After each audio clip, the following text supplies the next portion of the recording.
വിശദമായ വാർത്തകളിലേക്ക്. കോഴ വാങ്ങാൻ അവസരമില്ലാതാക്കിയതിന്റെ അസ്വസ്ഥതയാണ് സ്വാശ്രയ സമരത്തിന് പിന്നിലെന്ന് മുഖ്യമന്ത്രി. സ്വാശ്രയ കോളേജുകളിൽ പാവപ്പെട്ട കുട്ടികളുടെ ഫീസ് കുറച്ചതിൽ ₹1 പോലും കൂടുതൽ വാങ്ങാൻ അനുവദിക്കില്ലെന്നും മുഖ്യമന്ത്രി. കരാറിൽ വീഴ്ച വരുത്തിയാൽ കർശന നടപടിയെടുക്കും. ഫീസ് ഘടനയിൽ ഒരു മാറ്റവും ഉണ്ടാകില്ലെന്നും മുഖ്യമന്ത്രി വ്യക്തമാക്കി.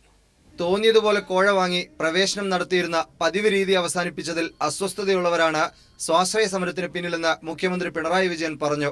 25,000 എന്ന കുറഞ്ഞ ഫീസ് നിരക്കിൽ കൂടുതൽ വിദ്യാർത്ഥികൾക്ക് നിലവിലെ കരാർ അനുസരിച്ച് പ്രവേശനം നേടാം. ഇപ്പോൾ മാനേജ്മെന്റ് സീറ്റുകളിൽ വലിയ തോതിൽ കാശ് വാങ്ങി നല്ല റാങ്ക് ഉണ്ടെങ്കിലും ആ കുട്ടിയെ പിന്നിലാക്കി പണത്തിന്റെ സ്വാധീനത്തിൽ പ്രവേശനം അനുവദിക്കുന്ന നില നേരത്തെ ഇവിടെ ഉണ്ടായിരുന്നു. മുൻപ് കാശ് വാങ്ങി തോന്നിയതുപോലെ പ്രവേശനം നടത്തിയിരുന്ന രീതിയാണ് തിരുത്താൻ കഴിഞ്ഞത്.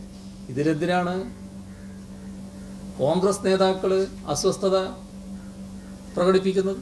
സമരം പൊതുസമൂഹം അംഗീകരിക്കുന്നില്ല. ജനശ്രദ്ധ നേടാനാണ് നിയമസഭാ നടപടികൾ അലങ്കോലപ്പെടുത്തുന്നത്.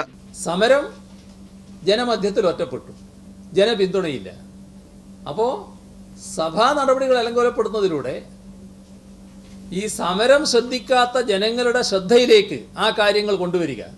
ചാനലുകാർ വാടകയ്ക്കെടുത്തവരാണ് കരിങ്കൊടി കാണിച്ചതെന്ന നിയമസഭയിലെ പരാമർശത്തിലും മുഖ്യമന്ത്രി വിശദീകരണം നൽകി. അപ്പോൾ ആ രണ്ടുപേര് ഞാനപ്പോൾ ധരിക്കുന്നത് യൂത്ത് കോൺഗ്രസ്സേ അല്ല എന്നാണ്.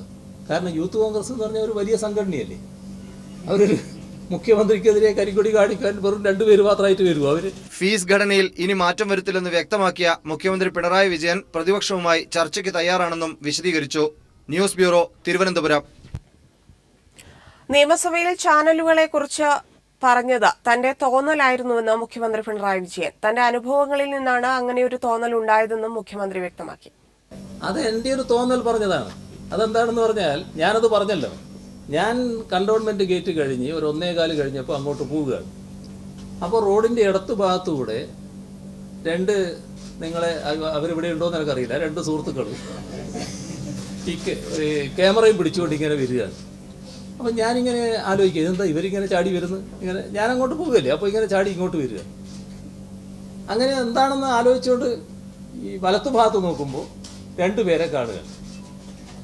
അപ്പോൾ ആ രണ്ട് പേര് ഞാനപ്പോൾ ധരിക്കുന്നത് യൂത്ത് കോൺഗ്രസ്സേ അല്ല എന്നാണ്. കാരണം യൂത്ത് കോൺഗ്രസ് എന്ന് പറഞ്ഞാൽ ഒരു വലിയ സംഘടനയല്ലേ. അവരൊരു മുഖ്യമന്ത്രിക്കെതിരെ കരിങ്കൊടി കാണിക്കാൻ വെറും 2 പേര് മാത്രമായിട്ട് വരുമോ അവര്? അതാണ് എൻ്റെ മനസ്സിലുണ്ടാകുന്നത്. അതാണ് ഞാൻ പറഞ്ഞത്. അപ്പോൾ ഞാൻ പറഞ്ഞു തരട്ടെ. അപ്പോൾ ചാനലിൽ ചില ബിരുദന്മാർ പല കാര്യങ്ങളും നേരത്തെ ചെയ്തിട്ടുണ്ട്. ചില വിദ്യകൾ ഒപ്പിക്കാൻ പല ബിരുദന്മാർ നിങ്ങളുടെ കൂട്ടത്തിലുണ്ട്. അപ്പോൾ അങ്ങനെ ഒരു കാര്യമായിരിക്കും നടന്നിട്ടുണ്ടാകുക എന്ന് എൻ്റെ തോന്നൽ ഞാൻ അങ്ങ് പറഞ്ഞു എന്നുള്ളതേ ഉള്ളൂ. അതല്ല ഞങ്ങൾ തന്നെ സമരം നടത്തിയതാണെന്ന് പറഞ്ഞാൽ ആർക്കാണ് ഇതിൽ തർക്കം വന്നിരിക്കുന്നത്? തിരുവനന്തപുരം ജില്ലയിൽ UDF ഹർത്താലിനിടെ വ്യാപക അക്രമം. കഴക്കൂട്ടത്ത് രോഗികൾ ഉൾപ്പെടെയുള്ള യാത്രക്കാരെ ഹർത്താൽ അനുകൂലികൾ ബസ്സിൽ നിന്ന് ഇറക്കി വിട്ടു. ഇരുചക്ര വാഹനക്കാർക്ക് നേരെ പോലും അതിക്രമം നടന്നു. സ്ത്രീകളെയും കുട്ടികളെയും അസഭ്യം പറഞ്ഞോടിച്ചു. പല സർക്കാർ സ്ഥാപനങ്ങളും തല്ലി തകർത്തു. സമീപകാലത്ത് തലസ്ഥാനം കണ്ട ഏറ്റവും വലിയ അക്രമമാണ് ഇന്ന് ഹർത്താലിനിടെ നടന്നത്. രാവിലെ സമരം ആരംഭിച്ചപ്പോൾ മുതൽ ഹർത്താൽ അനുകൂലികൾ വ്യാപക ആക്രമണമാണ് തിരുവനന്തപുരം ജില്ലയിൽ അഴിച്ചുവിട്ടത്. ഹർത്താൽ ആരംഭിച്ചപ്പോൾ തന്നെ കാട്ടാക്കട കിള്ളിയിൽ സമരാനുകൂലികൾ KSRTC ബസ്സിന് നേരെ കല്ലെറിഞ്ഞു. ബാലരാമപുരം, നെടുമങ്ങാട്, മംഗലപുരം, നെയ്യാറ്റിൻകര, കഴക്കൂട്ടം എന്നിവിടങ്ങളിൽ സമരാനുകൂലികൾ ബസ്സുകൾ തടഞ്ഞു. പല സ്ഥലത്തും കോൺഗ്രസ് നേതാക്കളുടെ നേതൃത്വത്തിലാണ് അക്രമങ്ങൾ നടന്നത്. പാറശാലയിൽ മുൻ MLA AT ജോർജിന്റെ നേതൃത്വത്തിൽ KSRTC ബസ്സുകൾക്ക് നേരെ ആക്രമണമുണ്ടായി. കഴക്കൂട്ടത്ത് മെഡിക്കൽ കോളേജിലേക്ക് രോഗികളുമായി വന്ന ബസ് കഴക്കൂട്ടത്ത് വെച്ച് സമരാനുകൂലികൾ തടഞ്ഞതിനെ തുടർന്ന് ജനം പ്രതിഷേധിച്ചു.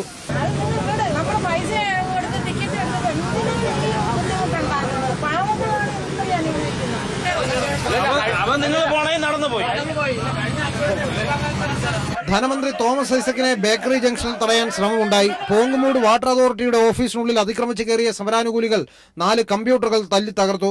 കാട്ടാക്കട KSRTC ബസ് ഡിപ്പോയ്ക്ക് നേരെയും ആക്രമണമുണ്ടായി.